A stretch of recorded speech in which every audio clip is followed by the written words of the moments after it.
Tim Marks, the Viking, coming at you again from the garage. Why the garage? Because a lot of successful businesses start in somebody's garage. So anyhow, I want to talk to you about building a team. Well, more specifically, holding a team together, because some people can build a team. They did that at work or whatever. How do you hold a team together, and maybe even a volunteer army for a little bit, right? So how do you hold a team together?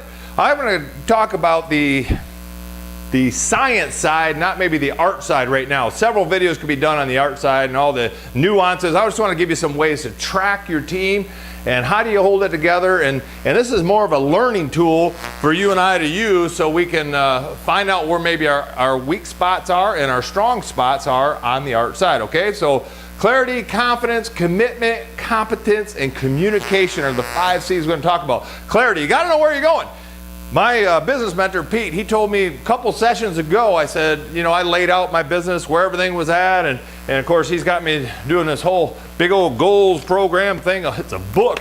And anyhow, according to all that, where am I at, and where's my business at, and what should I do, where's my position? He said, you need to be the visionary. So talk to your coach or mentor and figure out, where do you fit in? Where's your strengths? Where's your weaknesses? What are the things you can work on? What's the best attributes that you can bring to the team to help the team move forward, okay? So that's the first thing, is you got to know your position. So the first C is clarity. I got to know where I'm going, and I got to know where my team is going.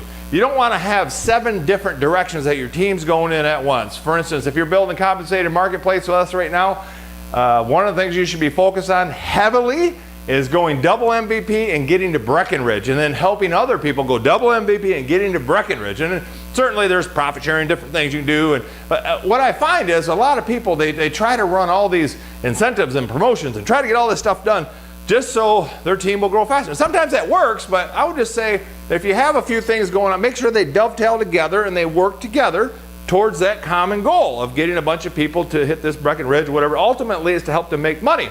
I know there's a race out there to add 100 new customers on a training, and all that's good. It all ties together. Just make sure you don't get too convoluted. How do you figure that out? You talk to your moving on coach or mentor, okay? So that's number 1, clarity. You got to know where you're going. Number 2, confidence. I have to have a confidence so people will follow me.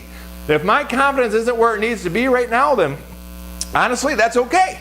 So maybe that's something you lean on one of your leaders in your team for until you can build your confidence. Ultimately, you're going to have confidence to lead a team. But you know, maybe you're more of a introvert. I'm actually naturally an introvert, and you can focus on some of the administrative stuff in the beginning while you learn confidence. By the way, there's a book called Confidence of the Champion. You might want to check out. So confidence, to me, I think, actually in my book, I think Confidence of the Champion, or maybe it's Voyage of the Viking, but I think Confidence of the Champion, I wrote about this in one of the first big battles of the Civil War. Stonewall Jackson was questioned by one of his captains. They just got done with this battle. They lost 300 and some men. He got shot in the hand. And this is in the movie Gods and Generals, it was portrayed. And basically, he sat down in front of this guy, and the guy asked him, "Sir, how is it," this captain's asking Stonewall Jackson, he said, "How is it that you can be so calm and surreal on the battlefield with shells and bullets flying about your head?" And he looked back at him, and he was bent down. He looked up at him. He said, "Captain Smith, my religious beliefs teach me to feel as safe in bed as I do on the battlefield, or on the battlefield as I do in bed. And God has fixed a time for my death. I don't concern myself with that." He said, here's the line. He said, "I believe all men should live that way. That way all men would be equally brave." So having confidence, it takes time to develop. Having that kind of confidence, which I agree with what Stonewall Jackson believes for sure. And you don't have to. I'm just telling you that's what I believe. You got to have something that you're that confident about. The next one is commitment. So if you don't have this confidence, Stonewall Jackson, you better at least have some commitment. Now, commitment does not mean I'm going to wait until everything's perfect and I'll build this team. Once I get all this stuff lined up, then I'll build a team and the products are right and the website. That is not the thinking of an entrepreneur. Can I just say that? That's the thinking of an employee. If you want to be an entrepreneur, if you want to build a team, you have to be willing to be committed, even when things aren't exactly like you like them, okay? Competence. Once you're committed and you have some confidence, even if you're lacking a little bit of confidence, but you're committed, then next one is competence. You have to have some competence so people will follow you, okay? Then communication. You got to be able to communicate with your team, let them know where you're going, yada, yada, yada, okay? And by the way, I'm not saying be Pollyanna, but another thing that popped out of me in Gods in General, Stonewall Jackson, actually one of his guys was coming off the field. They were getting, the rebels were getting overrun, or the South, whatever you want to call them. They were getting overrun, and Jackson's sitting on his horse, and this guy's walking by him. He looked up and he said, General, the day's not with us today.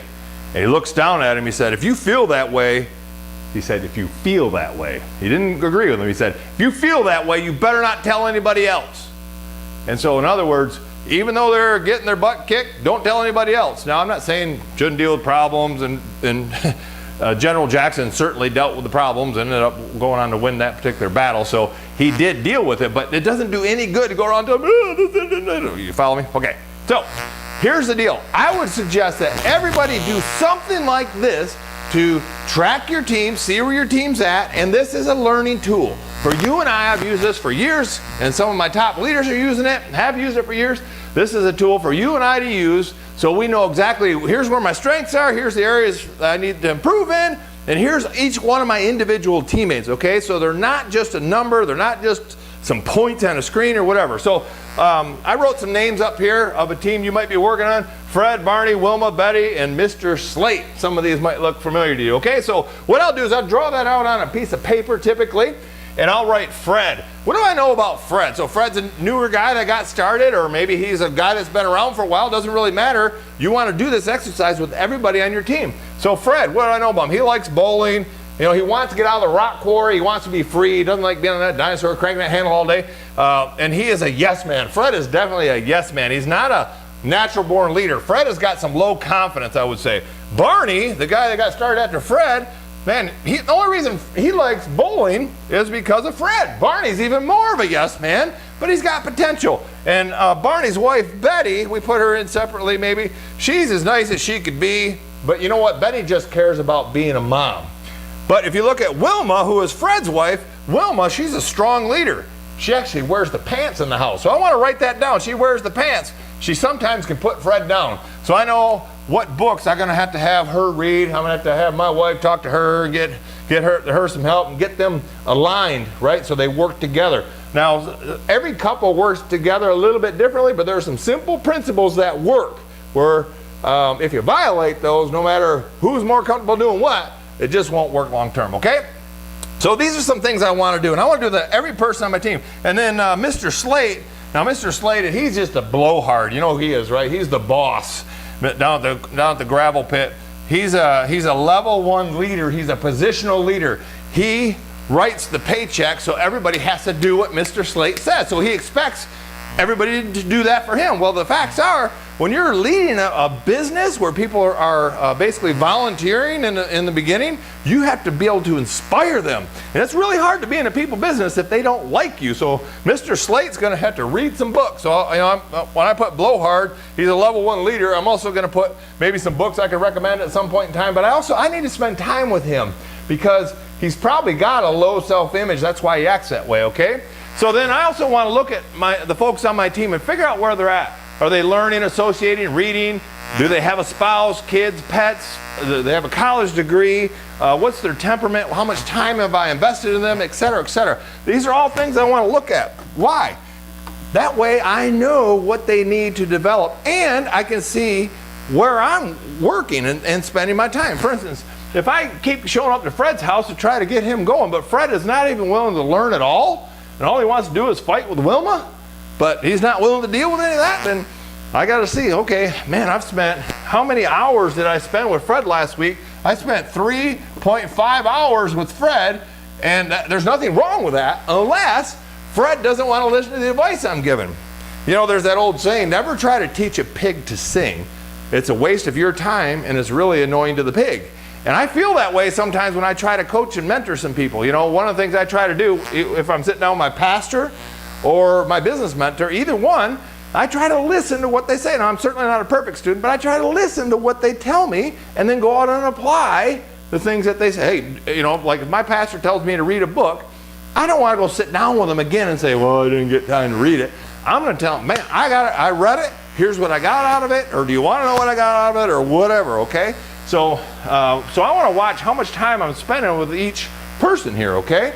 And then all these people here have different strengths and weaknesses, okay? So maybe, you know, Betty, as I said, she's nice as she could be, but she really cares about being a mom. She just wants to be home with the kids. And I believe their kid's name was Bam Bam, right? And then the Flintstones had Pebbles, I believe, right? So she wanted to be home with Bam Bam.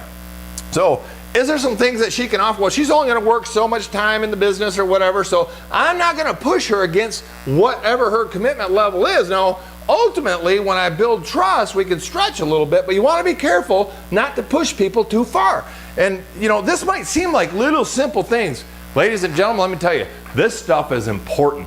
And this is what the average person doesn't do when they build a team. They don't sit down and look at where people are at. So they get one person and they push Betty and push Betty and push Betty, and they push her away and they don't know, where'd Betty go? Well, we pushed her away. Betty wasn't ready yet. Betty wasn't ready like maybe Wilma's ready to rock and roll today. Wilma's saying, Fred, get your rear in gear. Let's go out and show 100 plans. Da, da, da. So maybe we got to get Wilma to throttle back a little bit eventually, but we don't want to tell Wilma that in the beginning. We don't want to say, Wilma, you need to start being nice to your husband and edify him. You don't want to say that.